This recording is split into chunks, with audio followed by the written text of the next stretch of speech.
Thank you very much, Janet, and thank you everyone for coming out to yet another Zoom session tonight on this atypically snowy night.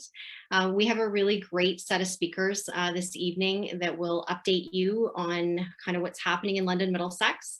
And so we welcome you. We're going to do 3 different presentations. Janet, if you can go to the next slide. Oh, right, my apologies. So just a little bit, so I'm actually a family physician here in London with a focused practice designation, and I'm one of the new executive council members for our London Middlesex Primary Care Alliance. As you can see, we have 2 amazing support staff in Drina and Janet, and we have a great set of physicians as well as a fabulous NP in Noor, who is joining us as well. So we recently had our elections, and those have just wrapped up, and we're very excited to move forward and work on a bunch of different projects. And right now, unfortunately, COVID-19 is very much at the forefront of all of our lives, personally and professionally. So that is why we meet tonight. So just a very brief overview. The first third of the evening, we are going to be speaking with Dr. Erin Spicer will be speaking. The next set of presentations will be outlining our AstraZeneca primary care pilot update. So Dr. Phil Vandewall and Dr. Julie Clark will be heading that up. And we have 3 family physicians, 4 family physicians who are actually speaking about their experiences doing the AstraZeneca pilot, which has been ongoing for about 2 weeks now. The next bit, we will close with the last third of our presentation. We will hear from Dr. Alex Summers and just a local update about what's happening in London Middlesex in terms of primary care and COVID-19. And then I'll finish the evening, wrap it up with kind of our next steps closing. We'll have a short little poll at the end. So we're really going to try to keep on time. So half an hour each set of presentations. Please feel free to ask any questions. You can put that in the chat box. We will do our absolute best to try to get to every question. However, we are also cognizant of time, and if we're unable to answer any questions, we will do our best to try to answer those within an email follow-up. Good stuff. All right, so without any further ado, I have the pleasure of introducing Dr. Erin Spicer. She's going to speak to us today about our LUC3 clinic that we're very fortunate to have here in London. LUC3, in case you don't know, stands for the London Urgent COVID Care Clinic. She has some updates for us tonight. Her and her team have been a fabulous resource to many of us in London, and we look forward to hearing from her right now. Thank you very much for joining us, and I give the floor over to Dr. Spicer.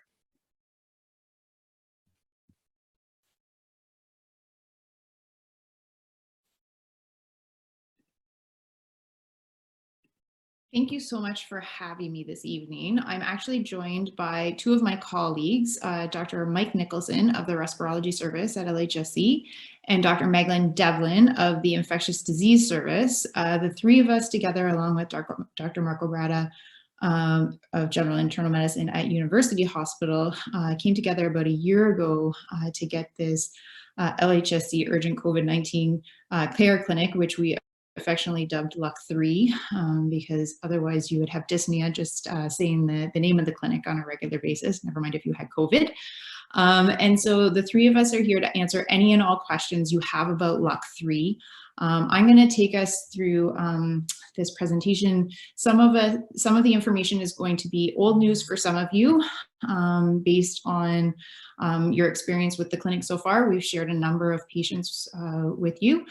Some of it will be new information as things are evolving, as the 3rd wave crashes upon us. We, of course, are constantly rejigging. It's almost a day-to-day evolution of our clinic in order to continue to meet the demands and respond to patient needs. And so if things seem different, they probably are. We welcome any and all questions about what we're doing in the clinic, what we plan to do in the clinic, any ideas that you want to share about collaborations. We're happy to hear about all of it. And so questions will be met with enthusiastic answers and responses at the end of my presentation. So in order to make kind of the language around LUC3 universal, I thought I would start off with just an overview of LUC3, because depending on the patients that you've had engaged with LUC3, the experience is very tailored to each patient and their clinical experience. So I'm going to give an overarching view of LUC3 so that you know what kind of the base pathway is. And then I'll talk about kind of the specialized stream pathways for each of those patients based on their symptoms. I'm going to talk to you about how, as this third wave was approaching, we've managed a really fabulous partnership with the Remote Patient Monitoring Program. This is run through the OHTs throughout Southern Ontario. And so I'll talk a little bit about how patients enter into the triage system and how they get designated to either LUC3 or the RPM pathway. And I'll also talk about how patients become escalated from the RPM pathway into LUC3. So we'll walk through that together. And then I'll share a little bit about what we find works in LUC3. And that's because some patients will decline referral to either the RPM program or LUC3. And we'll turn to you for management. And so we'll just share what works for us. And again, we're happy to co-manage patients in whatever fashion works best for everybody. So to start off, I'm going to say that I have absolutely nothing to disclose. I'm an early addition to LHSC, and what I'm going to talk about in the presentation today related to drugs, devices, treatment modalities, what we're doing and what we're providing for patients is based on our experiences alone and should not replace your clinical judgment or other sources of information. But we can only share experiences given that LUC3 is something so new for all of us. And so please feel free to counter or push back, because we're happy to receive your ideas and modify as necessary. So the overall idea of LUC3 really came about last April. So we're closing in on our 1-year anniversary of our very first LUC3 clinic. When COVID first started for us, it was in the inpatient units on the CTUs, and we started to ask ourselves who was going to take on these very sick patients after they left the hospital. And given that nobody had any experience with these patients, I think that we were all afraid, regardless of what specialty we were from. And we wanted to make sure that we worked together in order to bring little bits of experience and little bits of knowledge together to come up with a care pathway for our discharged patients. And then the second question that came to light was, well, if we're going to do this for our discharged patients, then really we should be offering this to patients in the community as well, in an effort to prevent them from getting sick enough that they needed the CTU or the ICUs. And so we developed a model of virtual care that we thought was going to be equitable for all patients. So we knew that most patients will have access to a telephone. Most patients won't have, or some patients won't have access to a smartphone. And so we wanted to come up with a model that was reliant only on telephone, and we would provide the rest. And so the way this kind of evolved was really early in April. We started to hear news out of New York about asymptomatic hypoxemia. And so in addition to the telephone appointment piece, we also wanted to be able to make sure that we could monitor for the asymptomatic hypoxemia in this patient. So that's how we came up with the telephone appointment as our virtual care model, supplemented with pulse oximetry. So referrals are received to our clinical lead, Kaylee Moore, and she works for all of our clinical staff. So we have a shared care model, the 4 of us that I've mentioned, as well as 5 other physicians, and we're actively recruiting due to the increase in the patient population. The referrals are received from usually 4 sources. The first is Middlesex London Health Unit. That's where we get majority of our referrals from. The second is patients that are being discharged from hospital, and that's becoming increasingly important as our community is accepting patients from Toronto and Hamilton. There's more and more stress on the inpatient units, and so in order to facilitate earlier discharges, we're actually sending patients home with home oxygen and monitoring them on a daily basis through LUC3. So referrals are received from the inpatient units as patients are discharged, from the emergency departments where people are being assessed, and then of course from our primary care practitioners in the community. Our secretary contacts the patient within 1 business day of receiving that referral and books them in for their first virtual appointment with a physician within 2 business days of receiving the referral. About 60% of patients will be triaged as needing a pulse oximeter. So we use the criteria of over the age of 40 or respiratory comorbidities as a stratifying criteria for those who require a pulse oximeter, and those get delivered via courier, usually then within the same 24-hour period. On the weekends, that can sometimes be a little bit delayed if they're deemed to be lower risk. If they're high risk, either the physician or the research team will deliver that themselves. We then arrange follow-up for these patients depending on both their clinical symptoms at the time, as well as our prognostication of how they're going to progress. So for example, if a patient has asthma or other respiratory illnesses, but they're still very early in their disease, we'll follow them a little bit more closely, knowing that the peak of their respiratory symptoms are going to be between the 7 and 10 day mark. So they may receive daily, weekly, bi-weekly follow-up from the physician team. If they're deemed to be high risk, then they get placed on what's called the yellow flag or daily call list. And then one of our nurse practitioners will call the patient, or sorry, our practical nurses will call the patients on a daily basis and review with our on-call doctor. Some patients are doing quite well after their first or second follow-up, or at their first follow-up, if they're fairly asymptomatic, then we just book them for a 6 to 8 week subacute follow-up, because they often have lingering symptoms, and I'll talk about those specific care pathways in a second.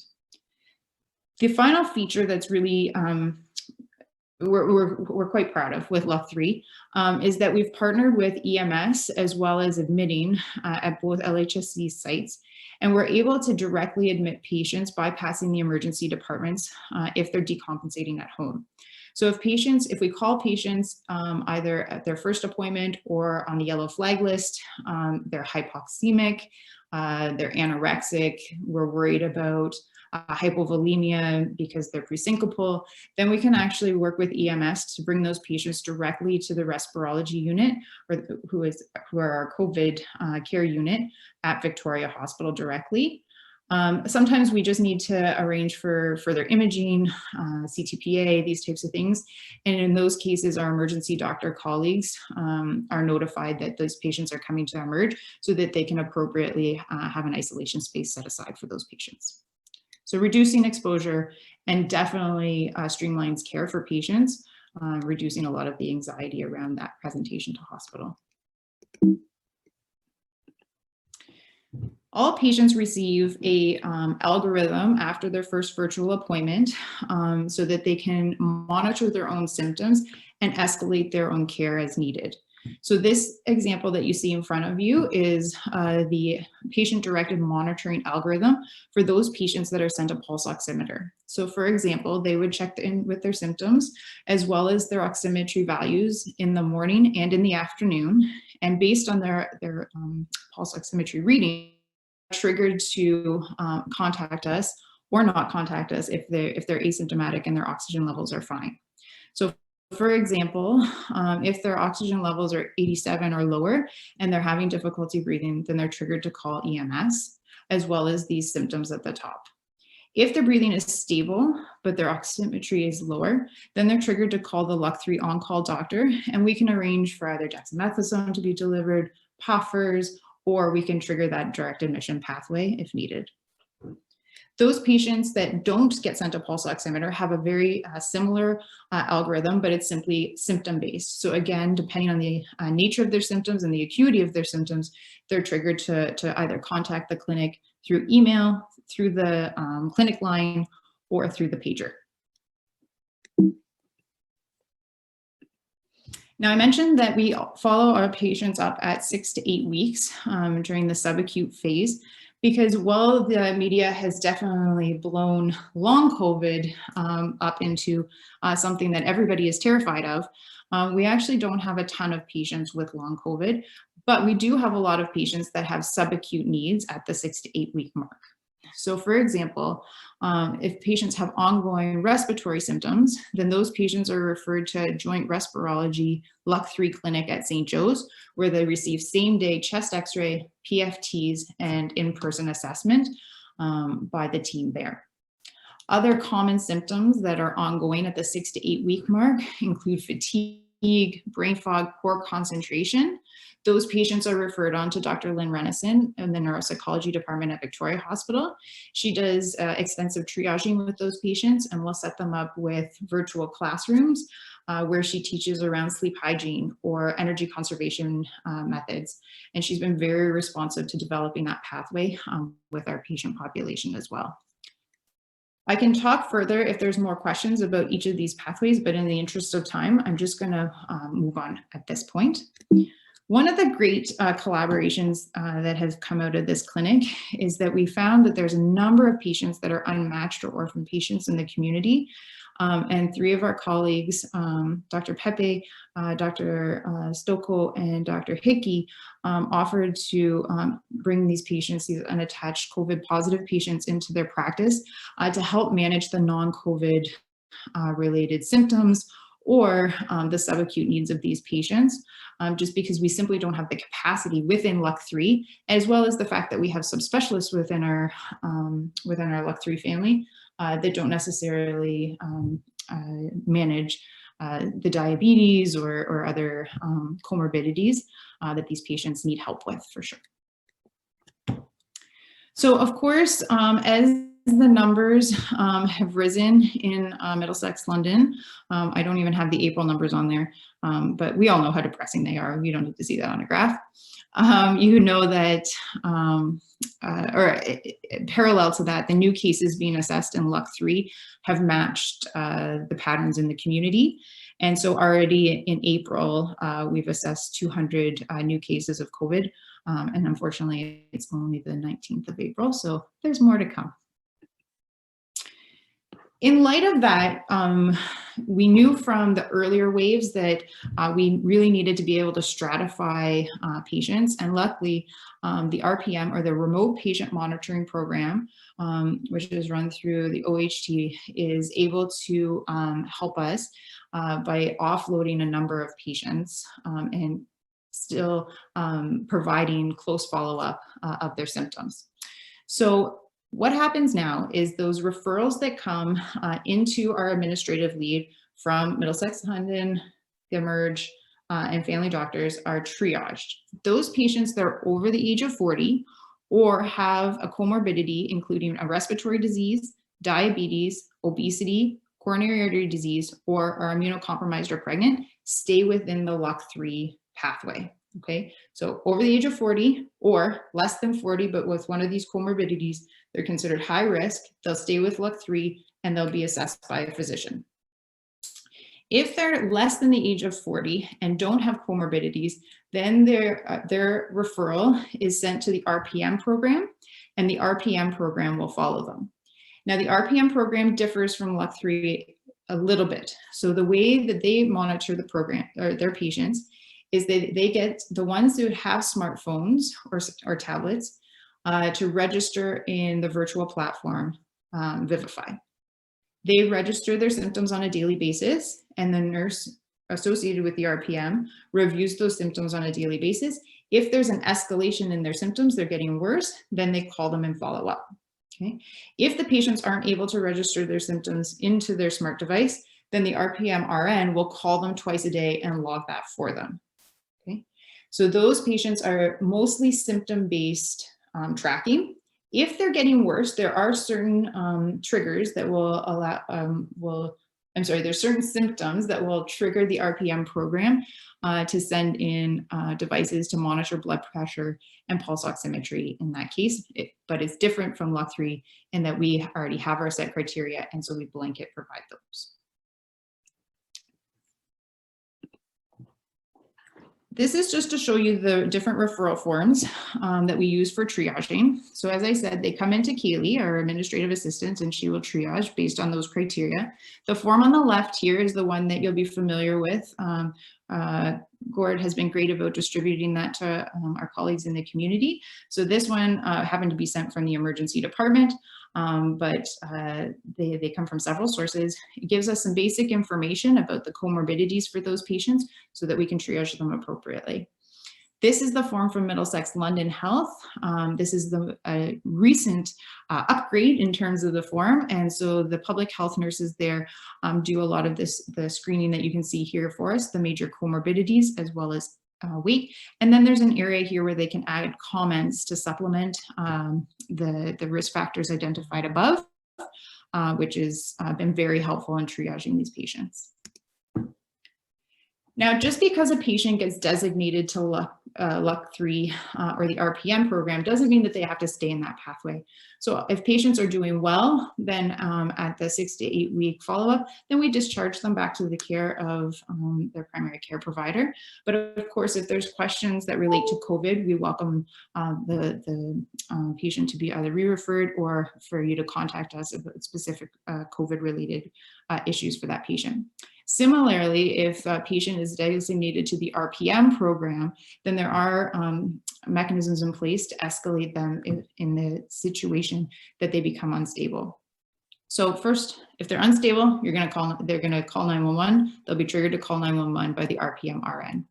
If they're stable, then the RN tends to call the patient's primary care provider for advice and prescriptions, etc.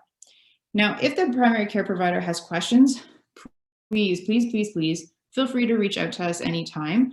As I said, we have an email address for non-urgent questions. We have our phone number there, and we can book the patient in for a virtual appointment the next day, if that would be helpful. Or if you just have a question about managing the patient in the moment, so you can take care of it, and or if you're unsure as to whether or not they need a virtual appointment, then you can also always call our on-call doctor, and the pager number is provided there. So what we found has worked. In case this is helpful, if you're managing your own patients because they didn't get referred to a monitoring program, or if the RPM program nurse calls you for assistance, what we found worked for shortness of breath, chest tightness, and cough is a puffer that contains budesonide or fluticasone. And this was actually recently backed up with an article from the Lancet that came out a couple of weeks ago. So it's always nice to know that the evidence is supporting what you've kind of been doing by the side of the bed for the last year. For cough, unfortunately, if the patient isn't willing to take a puffer, you can fall back on good old-fashioned cough syrup, seems to be helpful. For fever, the fever with COVID is very resistant. And so we find that it does require a combination sometimes of Tylenol and ibuprofen. And we would encourage the max dose that is safe based on your patient's comorbidities, because low dose of either medication or low dose combination doesn't seem to cut it. A lot of these patients have nausea and anorexia associated with their COVID. We do find that Zolfran works quite well for these patients if gravel isn't enough. And patients who have underlying GERD tend to have a flare of these symptoms related to their COVID. And so we have started short courses of PPIs with these patients. And so if you notice that if your patient has been prescribed a single month of PPI, that's why. And furthermore, if they have been hypoxic and we've started them on dexamethasone, certainly they'll also have been started on PPI. Finally, the headaches, again, this is a pain in the neck symptom because it's resistant to ibuprofen and acetaminophen. But one of the nice surprising things that came out of BC was an observational trial that showed that nasal sealing rinses can actually reduce the headaches and the sinus congestion by about 4 days for these patients. And patients always are so surprised when it works, but it really truly does. So it's worth trying to convince them to give it a go. What LUC3 can't do is accommodate non-urgent referrals at this time. We have had to limit ourselves to saying that we'll accept referrals for a positive diagnosis within the last 4 weeks, just due to the vast number of patients that we're having to see. We can't provide letters for employers or complete the WSIB or insurance forms right now. Again, just because, for example, right now there's nine doctors in LUC 3, 5 of them are on inpatient services because we're having to expand our inpatient services due to the influx of patients from Toronto. And we can't prescribe or refill non-COVID medications simply because it's not really safe. If a patient has comorbidities that aren't being directly affected by COVID. So for example, if they have diabetes, then we tend to modify the oral antihyperglycemics. If they have low blood pressure, but are taking antihypertensives, then we'll recommend holding their diuretics and their ACE inhibitors. And so those are within the kind of realm of comfort for us because they are being affected, those comorbidities are being affected by their COVID, but non-related medications, we can't provide those at this time. This is our team as I wrap up here. If you see a familiar face and you want to ask about LUC 3, but you don't want to talk to me, that's okay. Anybody here would be more than excited to talk about COVID-19. And as I said, Megan Devlin is on the call or on the Zoom with us tonight, as is Mike Nicholson.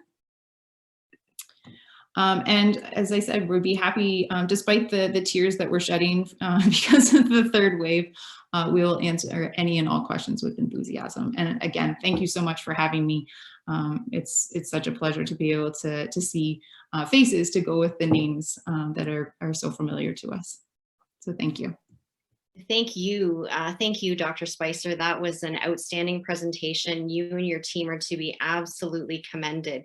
I have not had the privilege of sending, well, probably a good thing that I haven't sent anyone, but what you guys have done is just remarkable and super kudos. And I think that I can speak for my entire group here that outstanding work, super.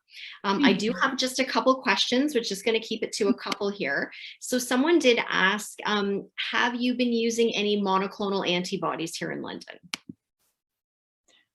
Megan, do you want to take that one? Sure, yeah, that's a great question. The issue is, so the monoclonal antibody that we have access to in Canada is called bamlanivimab. There's evidence that it's effective to prevent admission. The number needed to treat is about 1 in 8. The issue with it is where is it given? And right now, we only have a program set up for patients who are transplant patients and or dialysis patients. So we have been giving it to those special patient populations. We're trying to do some advocacy work on this therapy for it to be better avenue for it to be delivered. So the short answer is yes for some patients, but for the vast majority of patients, we have not yet been giving it to them. Okay, great. Thank you for the clarification, Dr. Devlin. One more question. Actually, someone did ask about the referral form. Dr. Schachter just put that in the chat. So hopefully people can see that there, and you can obviously, Dr. Spicer's put that up for us as well. Okay, so hopefully that answers that. And we're just going to do one last question before we move on. And someone's asked, are you guys able to see patients with like what we call kind of long COVID long hauler symptoms? And if not, do you know any mechanism to get these patients some help? So because of the sheer volume of acute patients, we are limited to new diagnosis within the last 4 weeks. We don't specifically see patients for long hauler syndrome or long haul COVID. To be honest with you, when we have patients that have ongoing symptoms at kind of that 6 to 8 week early on, when we didn't really know the kind of pathway for patients, we were following them up to 6 and 9 months. And the things that we were doing are fairly easily accessible to everybody. So for example, if they have ongoing respiratory symptoms, then we're getting them PFTs and referring them to respirology. If they have ongoing symptoms concerning for heart failure or pericarditis, then we're doing the echocardiogram and sending them on to our cardiology colleagues. For persistent anosmia and ageusia, then we send them to Dr. Lee Sowerby for an ENT. So we're not doing anything particularly special for these patients at this time, except getting them into the clinics of the subspecialists to address those specific, whatever their specific needs are. In terms of the fatigue, which is a huge bothersome piece for people, as I mentioned, we do refer on to neuropsychology, psychology, as well as kind of talking them around graded exercise. And we are working on incorporating a physiotherapy piece into LUC 3 as well, which is a work in progress. Super. Thank you very much. That was quite helpful. We have about a minute if anyone wants to put their hand up and ask any of these great docs any questions before we wrap up and move on to our next set of presentations. The other thing I'll just say is that if you're ever looking for the form, you've lost the link, just go to the website. Our forms are there. We also have all of the algorithms that the patients use for their self-monitoring. So all of the paperwork that we give out to patients are also on our website in case that's helpful to you. Thank you. Mario did have a question. Mary, do you feel like you can unmute yourself and ask that question, or would you like to pass that? Yeah, just a matter of kind of managing these respiratory patients in the community with worsening symptoms, normal O2 sats, and obviously the risk of thrombosis, and what your experience has been in terms of threshold for ordering imaging, cases that maybe you've been reassured about that have turned out to have thrombosis, kind of what your experience has been, because obviously you guys have seen this far more than we have in the community. Sure. Mike, do you want to take this one since you're the lung guy? Yeah, sure. I think you're very valid in ordering something. If you have a real concern, I would argue that it is appropriate to order a CT scan. In fact, I would say that we have caught a few pulmonary embolisms that are definitely later in the stage of their disease course, around that day 10 to 14 mark. Sorry, that's my dog trying to interact with everybody here in the background. I apologize. So, scans, CT gives you a lot of information versus a VQ, plus it's also quicker to obtain. So I would argue that a CT is definitely worthwhile. We have found some on people that are borderline low oxygen saturation, and so therefore, if it's in your wheelhouse, on your differential, please order it, because I think you get a lot of information and then get reassured if it's negative. Mario, one thing I'll just say is, just because we've had challenges around getting patients into the hospital during if they're still in their quarantine period, we actually have to arrange for them to come to the emergency department in order to be isolated, and then they'll arrange for them to go to a CT scanner from there. If they're outside of their 14-day quarantine, then they can most of the time get past the screeners at the hospital. But it's probably in your best interest, if you're going to order a CT scan to rule out PE or any other diagnostic imaging, and they're fairly close to the end of their isolation period, you should email either us. We can help facilitate that if you don't have the right email, but we actually have to contact infectious control, and they let the screeners know to let them in the doors. Okay, great. So your patients don't get rejected. And I would add to that point that it's more at that kind of day 10 to 14 mark that we are seeing people with emboli kind of show up. So again, if they can, if they're within the quarantine rules, I think that's very good point, Aaron, is to let someone know or to notify us if we can help. And then if they're outside of that 14-day, definitely go get it done if it's in your differential still. Super. Well, thank you so much. That was an outstanding presentation, very informative. Again, you guys are to be absolutely commended on what you've done, and I know we all thank you, and so do the patients, I'm sure. So thank you again. Greatly appreciate your time. Thank you for having us. Thanks for having us. Thank you. Yeah. So we're going to move on to the second part of our presentation. So I'm going to turn it over here to Dr. Phil Vandewall and Dr. Julie Clark. They've been our outstanding leaders who basically have just hit the ground running with our AstraZeneca vaccine primary care pilot. So without any further ado, I give you Dr. Phil and Dr. Julie. Criminal behavior All right, thank you. Julie and I are going to sort of alternate a little bit between the two of us. So I'll introduce myself. First of all, I'm a family doctor in Strathroy, for those of you who do not know me. And I'm now part of the LMPCA's council, I guess is what we call ourselves. Somebody can correct me if I'm wrong. Anyway, I'll let Julie introduce herself shortly. So the pilot sites for AstraZeneca vaccines have now been up and running for a little over 2 weeks. And we've had several user groups and meetings trying to get those sites up and running. And then since then, we've certainly had community of practice meetings to sort of go over the good, the bad, and the ugly of what we've been experiencing and how we're onboarding and so forth. We did promise to share our collective experience and help you folks to understand a little bit about what it's like getting onto the pilot programs, and then hopefully from there being able to get yourselves on. So I'll now let you hear from Julie. Good evening, everybody. So I'm Julie Clark, family doctor at 460 Springbank, and involved with this project and also on the executive council of LMPCA. So we are interested in exploring a bit more about our experiences, but before we do, we'd really like to turn to you and just get an initial sense of your interest in yourselves becoming vaccinators in your practices. So we're wondering if you could look at this poll and just answer the question, are you interested in having AstraZeneca vaccination in your particular clinic?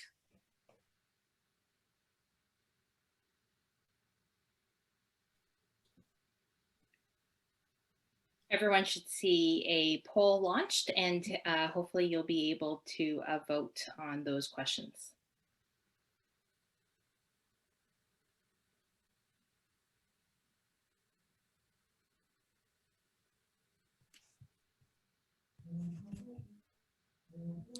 Do you end the poll, Janet, or do I? Oh, I can end it, but maybe we'll give folks a full minute. There's okay. 20 seconds left. It's a difficult question. You should really consider before you answer. No, I'm just kidding. It's not that hard a question. No worries. I will end the poll now. Thank you.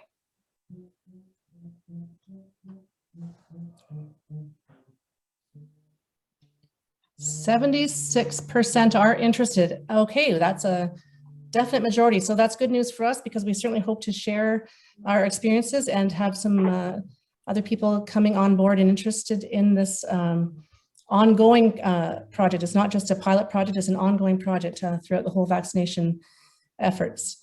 So what we'll do is we'll start with one person, we'll have 3 groups presenting their experiences. The first group is going to be Dr. Andrea Mock, who works with me in the Blackfriars Family Health Organization. She works out of a different site, but she'll explain our decision-making and how we came together to decide to become, to volunteer to become a pilot site and what our experience was. So Dr. Mock, we look forward to hearing your presentation.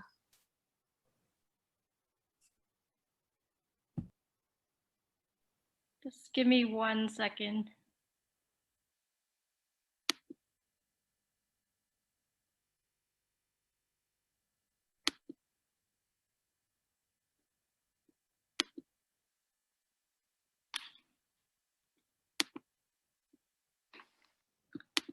I'm just trying to share my screen here. You should be able to share your screen. Okay.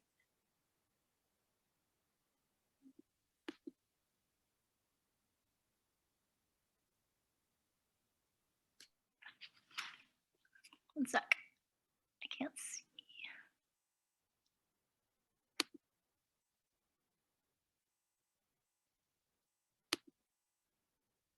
There it is. That's great. Okay. And everyone can hear me okay? Yep. Okay, so as Julie mentioned, I belong to the Blackfriars Family Health Organization, which is comprised of 14 physicians across 5 physical sites within London. Some of the sites have 1 physician, some have 2, and some have 3. And I believe the total eligible patient population that we have or that we had when we started, ages between 55 and 69 was 4,921.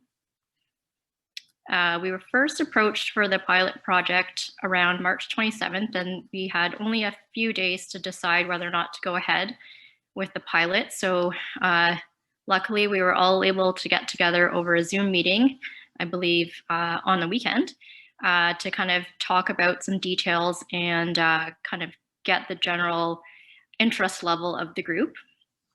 Once we decided that the majority of the physicians were on board with this, we had roughly 2 weeks to train everyone in order to become familiar with the COVAX system, which was the data management system for the vaccinations, to get the appropriate accreditation and emails, to prepare clinic signage, get scripts ready, acquire volunteers, and then schedule patients in for the first clinic. So we held our first clinic on April the 9th, and we'll kind of go through how we arrived at that. So some of the things to consider, one of the biggest ones obviously was vaccine hesitancy amongst patients. I think that was probably the thing that took up most of the time, was just contacting patients and giving them information about the vaccine. Some of the other things that were brought up were language and transportation barriers, which I think would have been barriers anyways for patients going to any of the mass vaccination clinics or to the pharmacies. So that's something that is ongoing that we are trying to overcome. One of the other things to consider was the IT requirements. So when we eventually picked the location for our clinics, there were some things to consider. For example, there was no Wi-Fi. Originally, we were wondering about having to have 2 screens open with the patients in the room, one with the COVAX program open, and then another screen with the EMR open. We were able to work around that just by having both screens open on the same computer and just flipping back and forth. Just a couple other minor things like browser issues. So the COVAX doesn't work on all browsers. So sometimes we were having trouble logging in.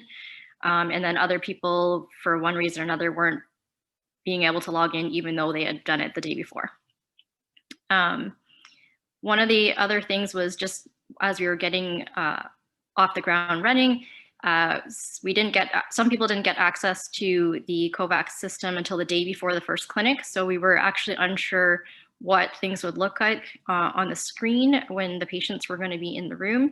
For example, with respect to getting consent, we weren't sure if we were able to do that all online on COVAX or whether or not we would have to have patients print a paper consent ahead of time.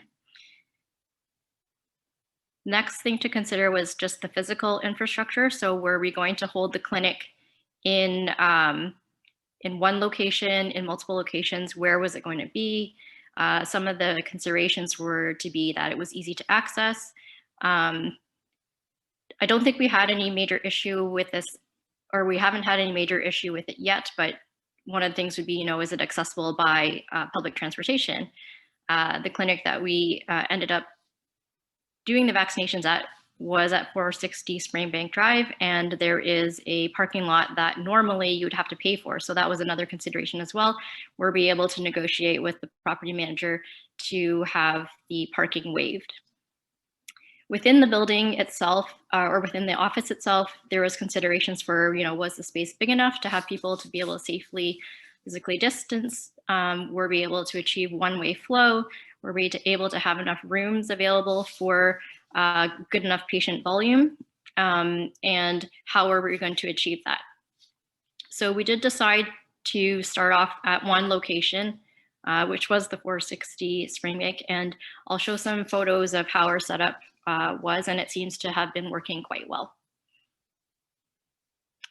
I've written consent there just because there was multiple layers of consent that needed to be considered. One was actually getting patient consent to have their data uploaded into COVAX. We did have a couple patients actually initially not consent, so that would have posed a bit of a barrier just in terms of data entry.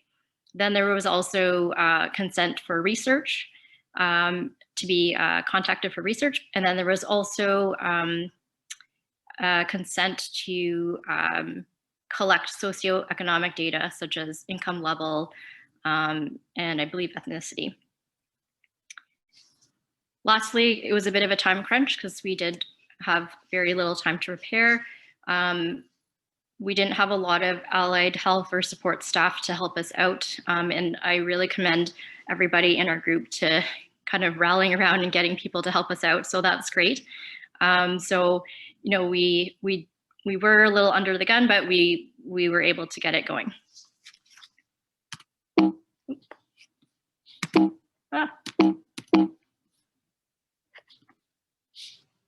Not sure how to go to the next page.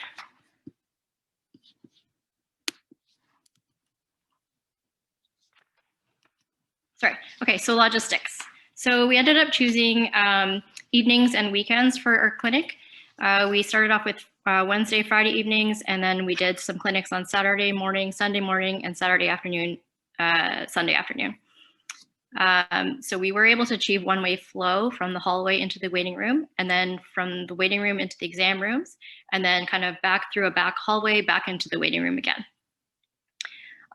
We decided to do 2 physicians per 3-hour clinic, and each physician was going to see 2 patients every 15 minutes for the duration of the clinic. So it worked out to roughly 50 patients per clinic. We were able to just add in 1 extra patient per physician, sort of slotted in wherever we could. In order to prepare, we had to do a little bit of other admin work, like preparing an aftercare and pre-care sheet, which was double-sided. We prepared a script for the greeter and some screening questions to make sure that patients obviously didn't have any symptoms of COVID when they arrived into the clinic. We prepared a clinic checklist just to make sure we had everything stocked in the rooms, like cotton balls, Band-Aids, alcohol swabs, that kind of thing. And we also created a room number system to help the check-in person determine which room they were going to send the patient into.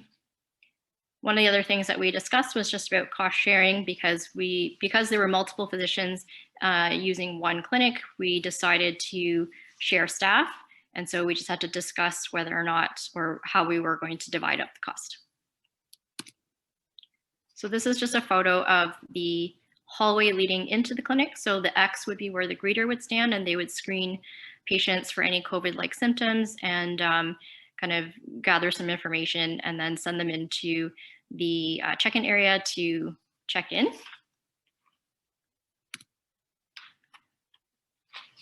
So on the left-hand side, there would be the check-in desk, and then on both sides of that would be areas for patients either to wait to go into a room or patients to wait after they've been vaccinated. The person way at the back of the picture, that's the greeter. So the greeter would send the patient through the doorway into the hallway towards the back of the clinic. And then we had 4 rooms set up, numbered 1, 2, 3, and 4. And there would be a room in between 1, 2, and 3, and 4 as kind of like a recovery room in case somebody needed to lie down or to be isolated. The physician would take the patient into the room, do the questions, get the consent, and then vaccinate the patient, and then send the patient back out into the hallway, and they would go back into the waiting room.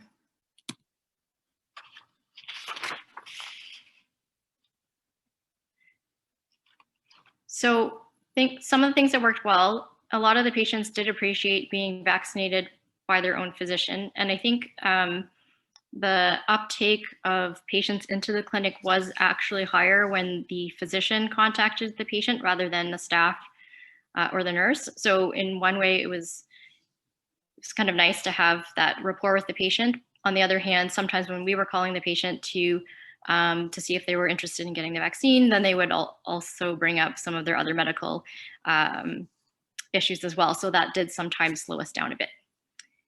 We did find that having the clinic in one location every single time consistently allowed us to run the clinic very smoothly. It was very consistent, and we kind of got the hang of things after the first 2 clinics. We also found that it gave us a good opportunity just to update some demographics. So we contacted like hundreds of people. We were able to get, like updated addresses, email addresses, phone numbers, that kind of thing. So that there was a little bit of advantage of mass contacting patients. The other thing is that we knew a lot of the patient's medical history ahead of time. So it kind of made it a little bit easier when we were going through the questions for the vaccine.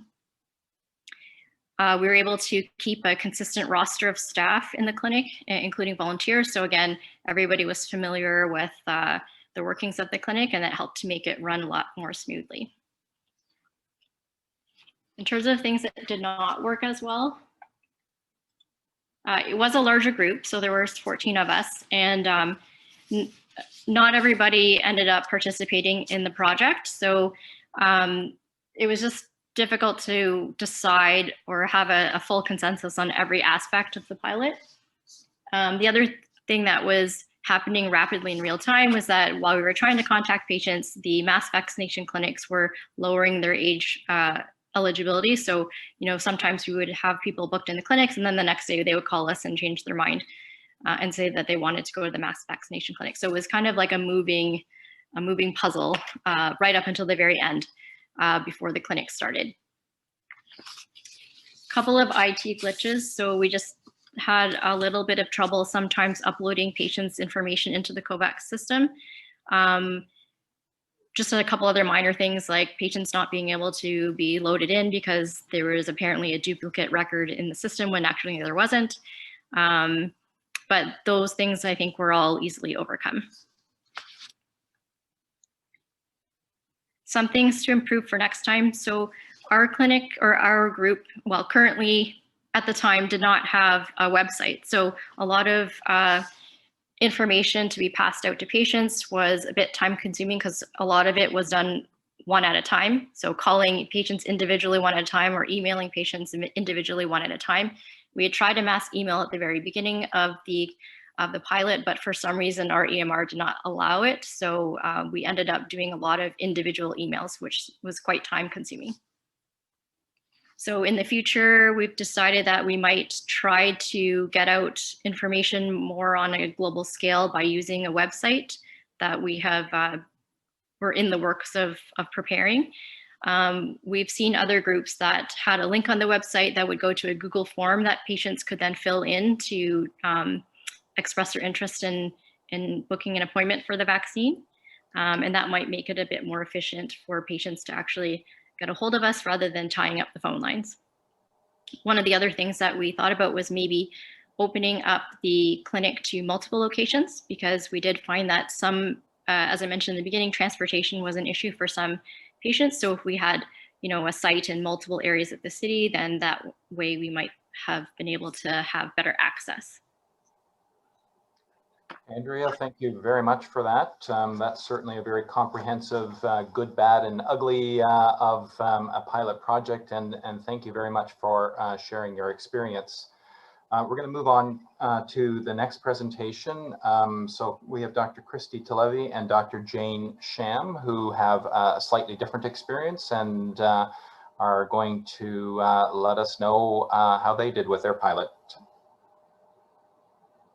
Hi, everybody. I'm going to start. My name is Christie Talevi, and I work with Dr. Tripp, Dr. Neisner, Dr. Sham, and Dr. Pamela at Thompson Medical Clinic in Hyde Park. So we're part of a family health group, and together collectively we have about 4,500 patients. I'm just going to kind of go through our team, kind of our ideal booking, what we figured out worked the best, our ideal clinic flow, and some of the challenges. So our team is comprised of two MOAs. They're known as the site users on COVAX. We have two RPNs who are our vaccinators. One is our super user, and then we have the 5 docs, and I'm also a super user on COVAX. The super users are responsible for vaccine orders, vaccine inventory, like keeping track of the daily usage and if there's any wastage or extra doses in the vials.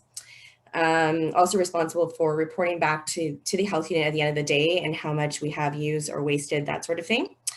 And also it's important that on Thursdays, especially if we don't have a clinic on the weekend, to make sure there's enough patients booked to use up the vials, because the vials are only good for 48 hours after they're punctured. So just logistically responsible for that.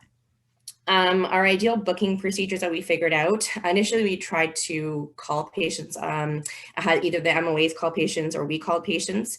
It wasn't overly effective, especially with the MOAs calling.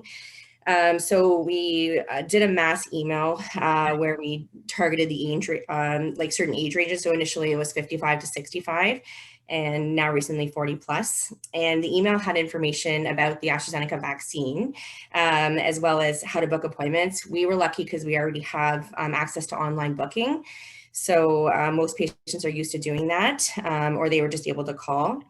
And then we did call some patients ourselves as well, especially high-risk people or people that didn't have an email registered with us. And once the patients were booked, we had the MOAs enter them into the COVAX system. We did not do, there's an ability to do a bulk upload, which you guys will realize for massive clinics, but we haven't found a use for that yet. We just found it easier for the MOAs to add the patients into the COVAX system.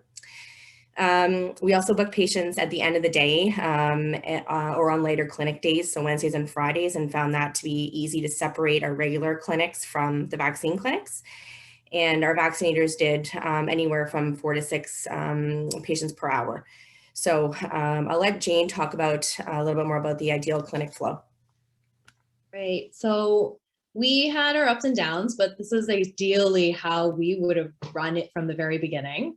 So just to give you a little bit of an idea about COVAX, there's about 2 ways you can kind of check in a person. It's kind of like an EMR. So there's a check-in function, an administer function, and then a checkout function where you get your proof of vaccine. The simplified flow, that's when the vaccinator just does all 3 at once, and then they're done.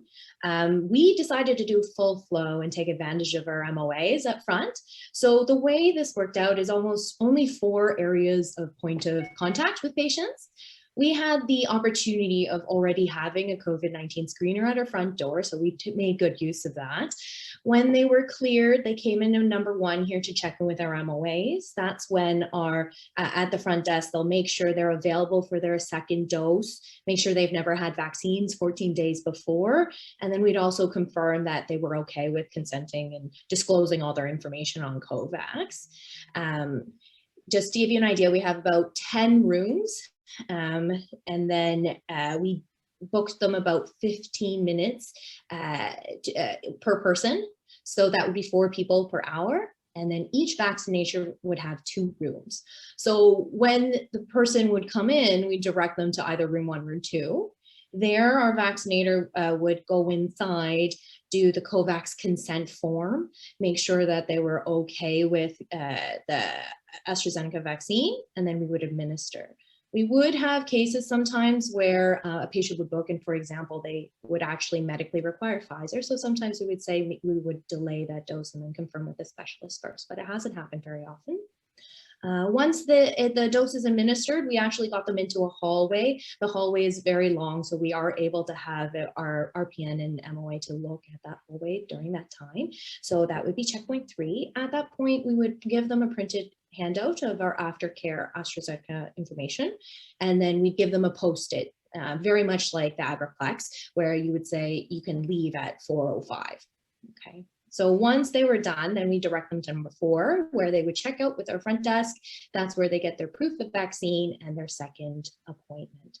So we would run these, like Christie said, 2 hours after our long days, and then on our half days, we'd do the entire afternoon on Wednesdays and Fridays. At the end of the day, that's when we would all meet up, make sure that we report our correct numbers for MLHU, and make sure we don't have any wastage. We count our patients so that we don't waste vials.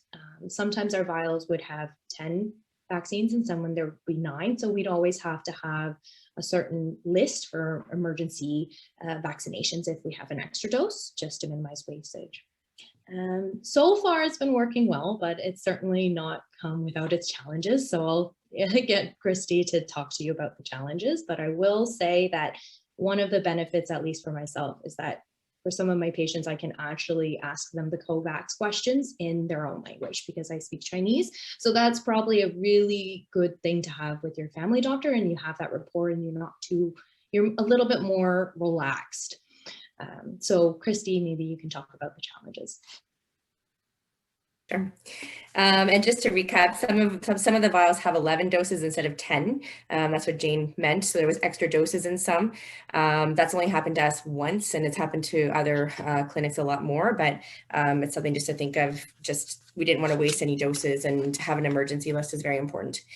Some of the challenges we faced, the biggest challenge initially was the administrative burden and the amount of stress our staff felt trying to get trained on COVAX. We had a short deadline to get up and running, that sort of thing. And then initially trying to call patients before we can get the email stuff all set up. So that was a big challenge. The second challenge was the initial age range, the targeted age range of 55 to 65, just due to the mass vaccination clinics lowering their age, and then trying to talk to patients about AstraZeneca versus Pfizer was a real challenge for us as well. But now that the age has been dropped to 40 plus, it's definitely helped with that. Also, initially we had the patients fill out a consent form and bring it with them. Now we no longer do that because the consent is actually on COVAX, so that's sufficient. So that's gotten rid of that process. And overall, that's pretty much it. Jane?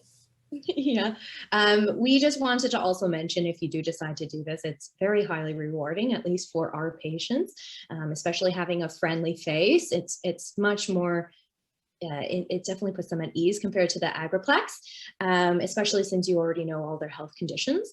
I will mention as well, when you are training for COVAX and all that administrative stuff, it can be overwhelming. However, the only handout that we needed to print out is that Aftercare for AstraZeneca. So that's the main thing to focus on initially.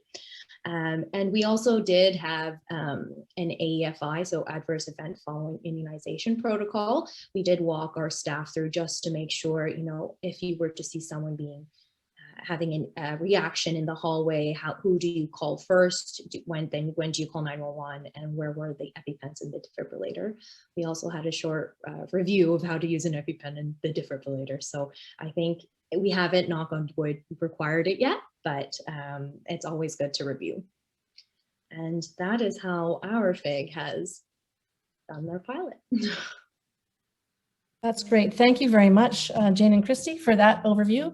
And we have one more presentation from quite a unique, different perspective, and that's Dr. Alison Henderson from the London Intercommunity Health Centre. So we look forward to hearing her unique stories thus far in the pilot project. Thanks, Julie. I don't have any slides to share, but I think the last two presentations have covered a lot about the flow.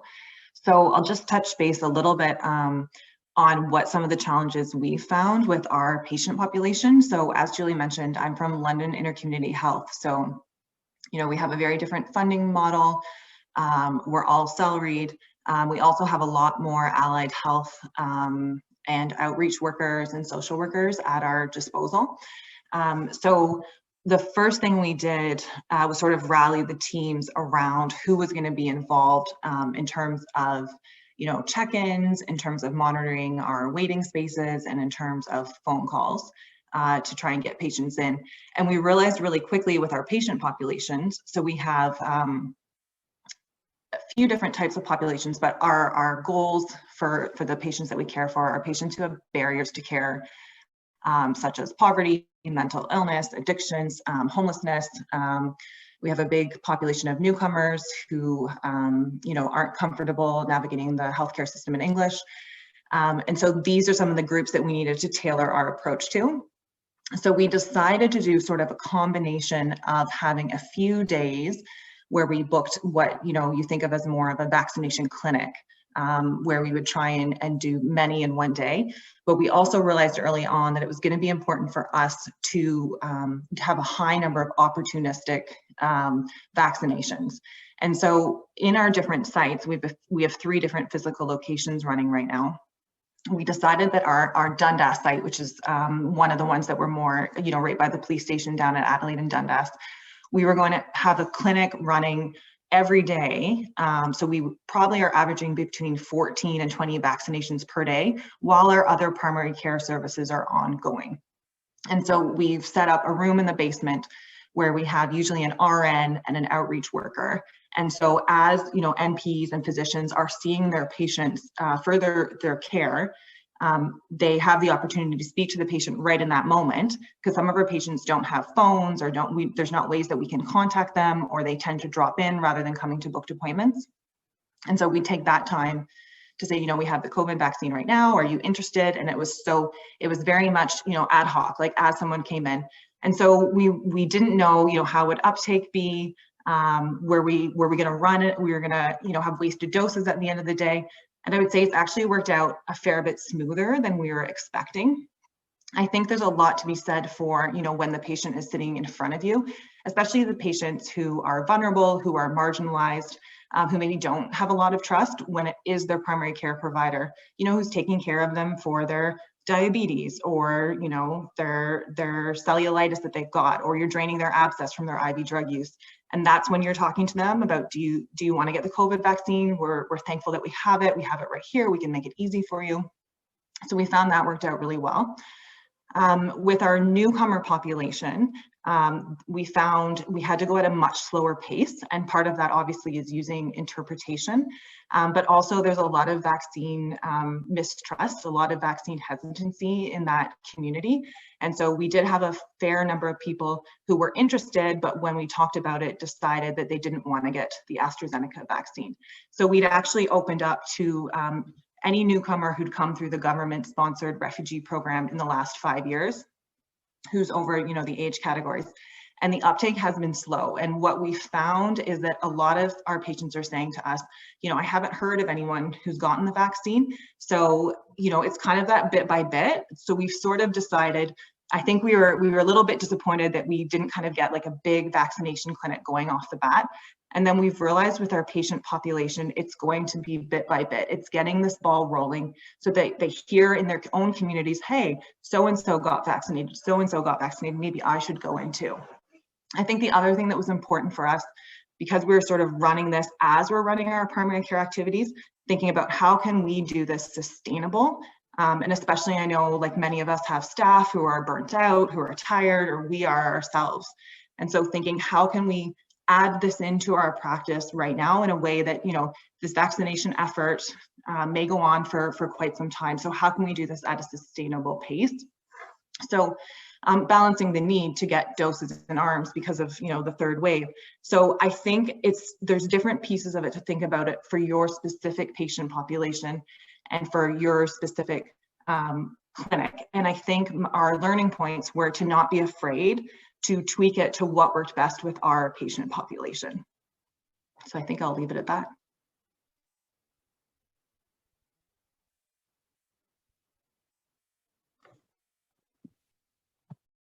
Great, I thank think you. you're on mute.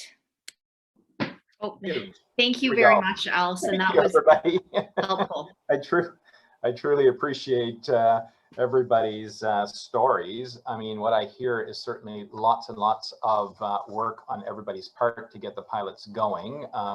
Certainly some glitches, some IT problems, some flow issues and those kinds of things. But the really important theme otherwise is that patients truly appreciated having their family doctors or primary caregivers be part of this vaccination program for them. So thanks again to each of the speakers. We are going to quickly put up the poll again that we asked earlier, just to see whether people have changed their mind about whether or not they think they might want to do the vaccination in your clinic.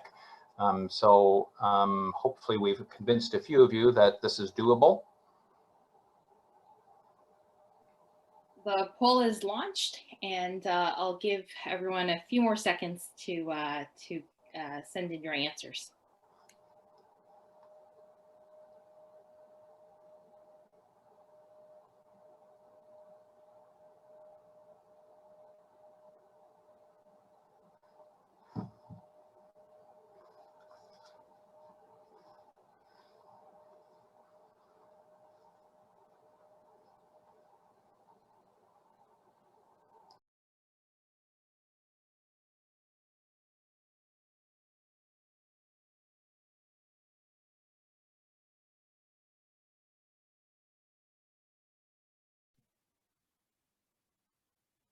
And so it seems our numbers are very much so the same still at 68%.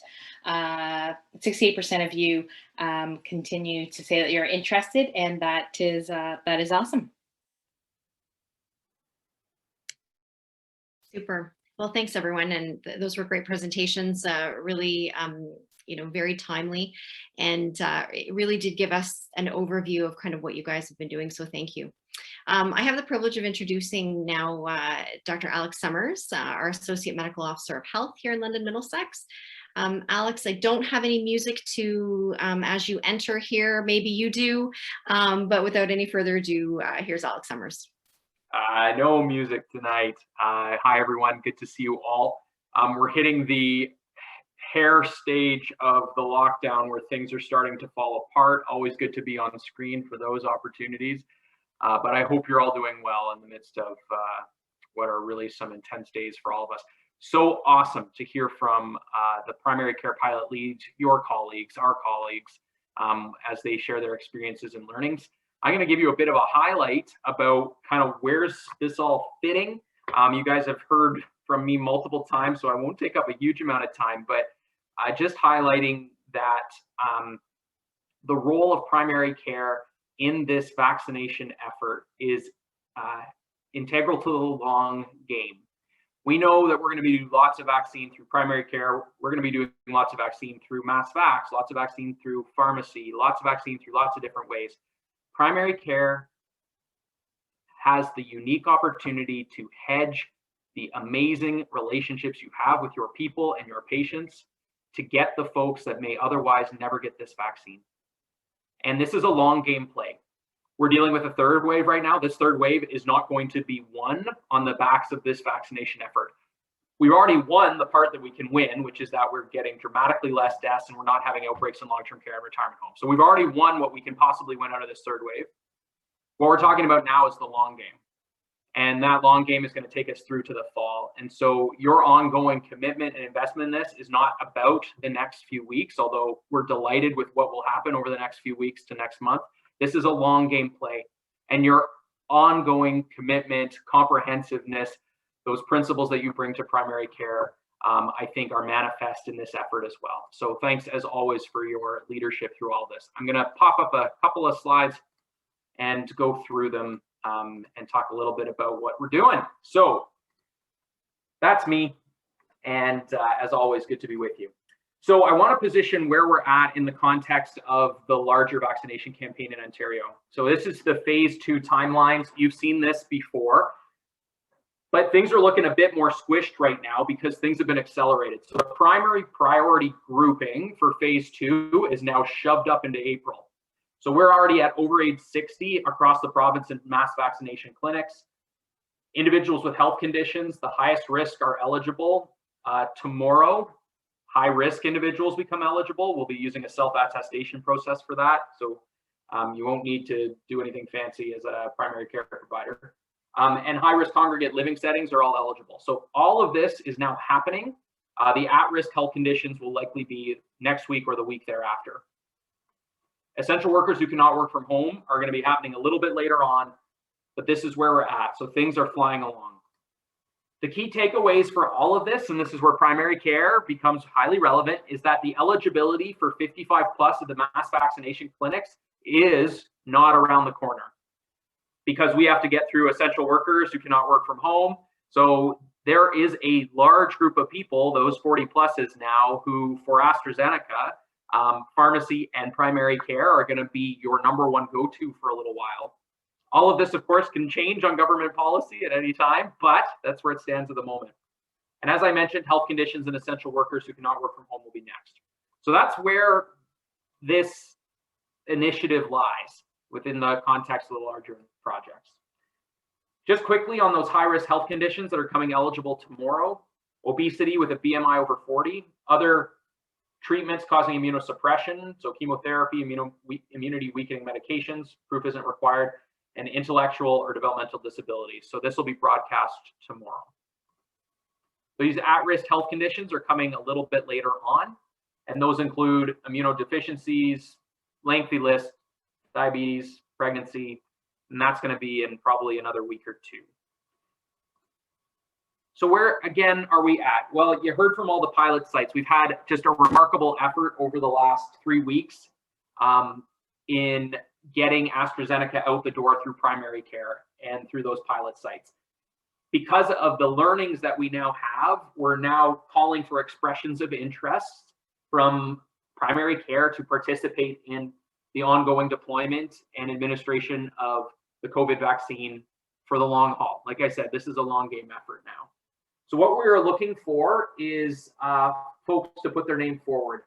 We're going to share a survey that was disseminated in the healthcare provider alert from MLHU today, but we'll put that survey in the link here as well.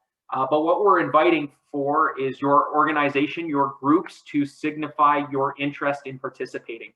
We can then start to walk you through the process of what it means to become one of these sites that's administering the vaccine. As we've mentioned, there's a memorandum of understanding that we need to sign with your organization. And that really sets the terms for expectations around the use of the inventory and the documentation of the use of that inventory. It means that you're going to have some folks trained as well. There's super users and vaccinators, and we'll walk you through all of that, and your pilot site friends also are aware now. But we are looking for new groups to come on board so that we can position ourselves to move even more vaccine through primary care. So I'm going to share that survey in the chat here at the end of the evening. But if you have questions, we also have a covidvaccine.deployment@mlhu.on.ca where you can email your inquiries. Why is this different than the flu vaccine program? You guys do flu every single year. Why don't we just do that? The reason is related to some provincial policy, but that makes some sense. COVID-19 vaccine is a very, very precious commodity. And so the tracking of inventory is key, and the integrity of the data is key as well. With the influenza vaccine, essentially, we've got an agreement. We inspect your cold chain, you order what you want, we give it to you, and then we ask for how you did the next year. So we aren't tracking near as closely as we are required to track for this really precious commodity. The other thing that I haven't mentioned here is that the eligibility criteria gets a lot more nuanced with COVID-19 versus what we do with flu. And so that inventory tracking and those details of expectations are also a little bit more stringent. The other thing is that vaccines need to be documented in that provincial database or provincial registry called COVAX, which some of your colleagues have referenced earlier today. To be honest, having a provincial registry for vaccine administration is kind of a dream come true for your local public health doc, and something I hope we can build on and get integration with EMRs and all that type of stuff, but it's not something we've ever had to do before. And so it's a new requirement, and it is one of the reasons why this isn't just like the influenza program that you guys do every year. As we get you onboarded, your organization, because of the training requirements, are going to have some assigned roles. We'll need a site lead coordinator, and that's just somebody that we can touch base with regarding the MOU and other really critical administrative conversations. We need some vaccinators, and we also need site staff involved in the checking in and checking out of patients. As you'll hear from the pilot sites, the training can be a bit daunting off the top. We're trying to refine it, and the province is refining it for us too, which is helpful. But it's still a little bit of an investment early on. But as I mentioned before, this is a long game play, and I think it's really going to pay dividends for all of us in the long haul. We're getting fancy at MLHU. We now even have an infographic that we're starting to incorporate into how we explain what's going on. We're very proud of ourselves. And these are the steps for the onboarding process. So starting out, and we'll share all this with you, but broadly speaking, we're asking you to determine the roles and how you plan to structure yourself at the clinic. We will then share training information with you through a registry that we have through our website. For our pilot sites, we're simplifying that access to make it as easy as possible. We then ask you to complete your training tailored to your COVAX role.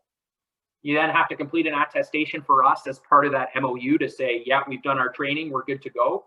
And at that point in time, we submit the names of all your COVAX users to the province to make sure that you're all registered on this COVAX system. Once that's in place, we actually set up a COVAX account for you that provides steps to log in and start to get on the system, and then you're able to log in. Once you're onto the COVAX system, once we have your MOU signed, your training in place, once we've got you onto the system, that's where we can start to talk about ordering vaccine. And that's where we'll start to walk you through the process of tracking your inventory, of administering the vaccine, etc. So it is a bit complicated, but it is surmountable. And one of the reasons that we're coming to you now for all of this is not that we have necessarily a lot of inventory on the horizon, but because we want to make sure we've got the time to lay a foundation so that when it comes, we are ready. Down the line, the AstraZeneca vaccine is going to be the predominant vaccine for administration through primary care. The eligibility is now 40 plus. That may change over time, but it's going to be the predominant vaccine. Moderna is still an option that has potential, but it's not guaranteed because it depends on supply and other demands. Moderna is our primary go-to for all of our mobile teams that are out doing group homes and shelters. It's what we send out to long-term care homes to do catch up on long-term care home residents that haven't received a vaccine. So we've got lots of demand for Moderna. But the nice thing about Moderna is that it could be a suitable option for primary care distribution. And so we're definitely exploring that as an option, again, dependent on supply. The challenge right now is that our inventory projections are unclear and unknown. And as I mentioned, though, the reason that we're onboarding additional primary care right now is because we've learned so much through the pilot projects, and we recognize that the more time we can give to get on board and clear on the COVAX system, to give you an opportunity to start to plan how your clinics will look like, to give you an opportunity to think about how you'll reach out to patients, the better it is when that inventory actually arrives. Everything feels rushed during this pandemic, so we're trying to find opportunities to de-rush things where we can. Key to all of this is that you may, even though you're on COVAX, might be waiting a little while before we can distribute vaccine to you because of supply. And that's unfortunately just the way that things look right now. What we do know is things can turn on a dime.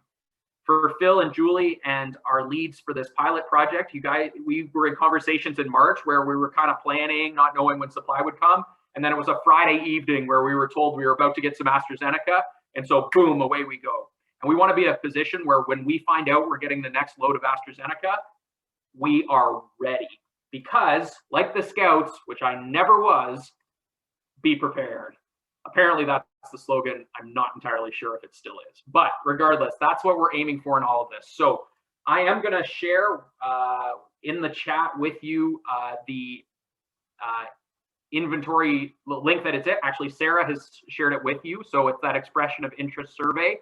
So please let us know. And again, nobody's committing you to anything, but it would be really valuable to get a sense of who's interested and get the process going so we're ready to hit the ground running when the supply comes in.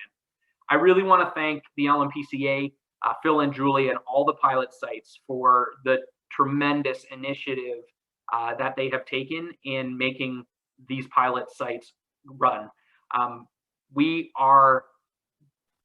We're building something here. And I think, as I mentioned, this is a long game play. The short-term stuff makes a huge difference. We've seen a remarkable decoupling of death from incidents when it comes to the third wave because of the vaccine effort in long-term care. And now we're going after that incident rate. And so to have the cooperation and partnership that's here is just awesome. I'll pass it back to Phil and Julie and Jessica, but again, thank you so much for your ongoing work and for your support of this community. Just huge. Thank you very much, Alex, for your time tonight. And we know you've been putting in super long days, and we really appreciate your commitment to getting primary care on board.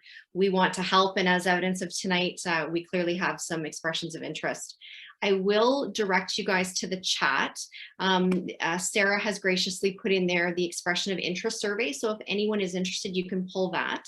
In the interest of time, it is exactly 8:30. How did you know, Alex? That was perfect. So usually we do about 5 minutes of questions. If anyone needs to leave, please feel free. Thank you for joining us this evening. Alex, are you able to stay for 5 more minutes in case we have questions? Okay, super. Thank you. We can do some verbal questions. If anyone wants to put their hand up, we'd be happy to answer any questions you might have.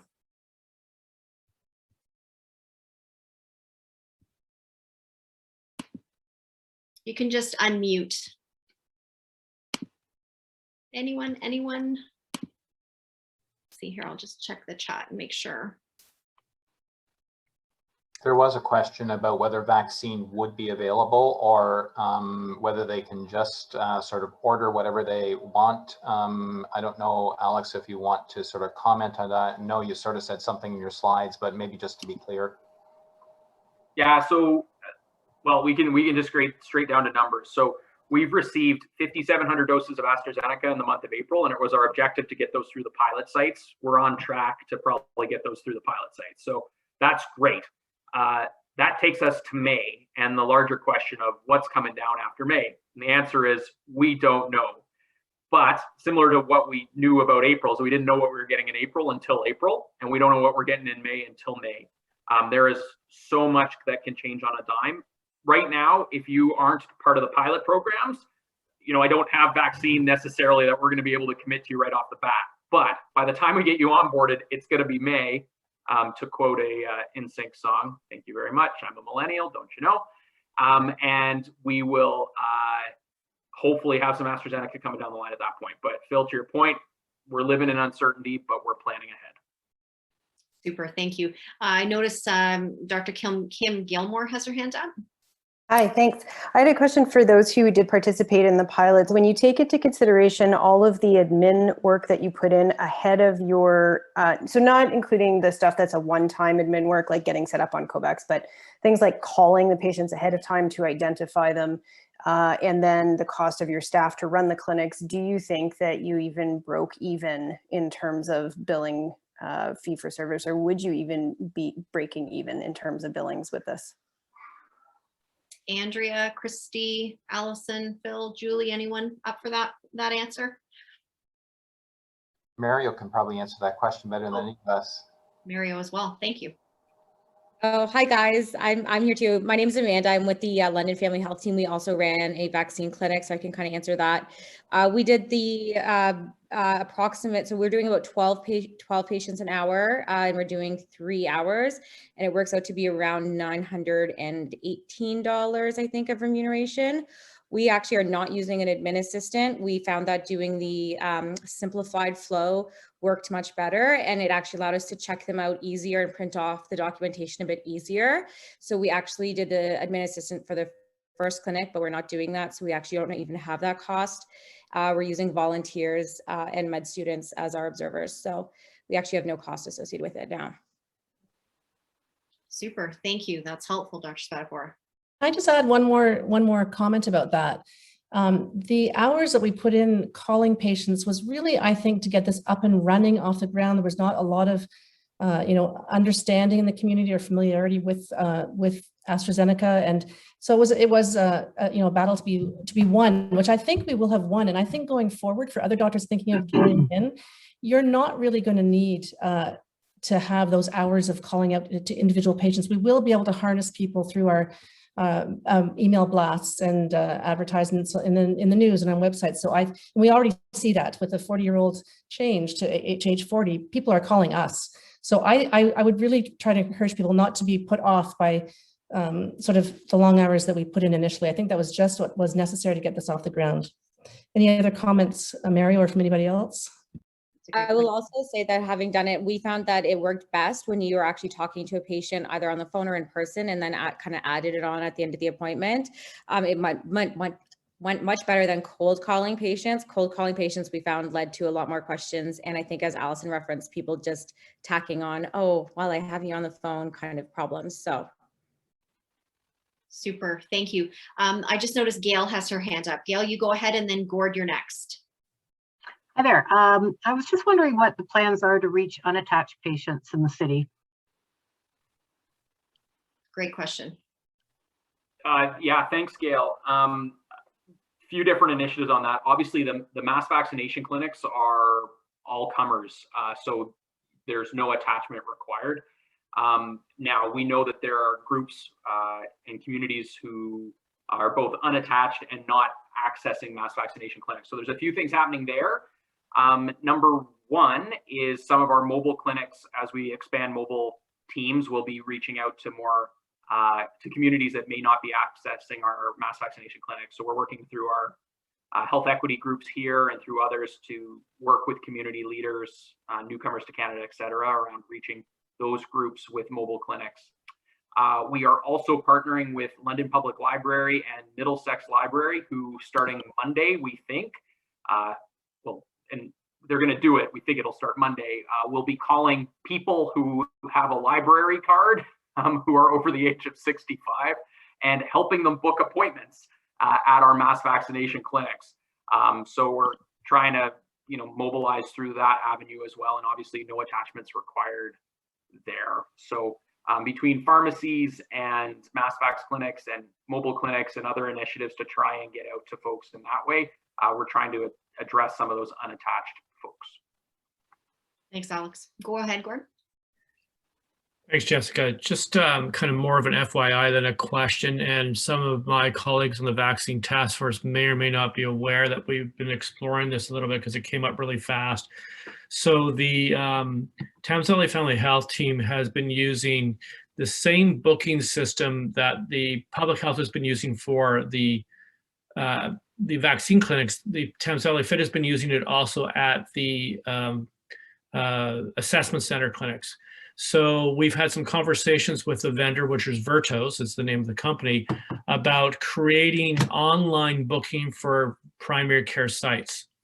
And so I had a meeting at 5 o'clock this afternoon with the vendor, and our practice, which is the London Fit, we may try to pilot this and see if it works. And then if it works, look at sharing this.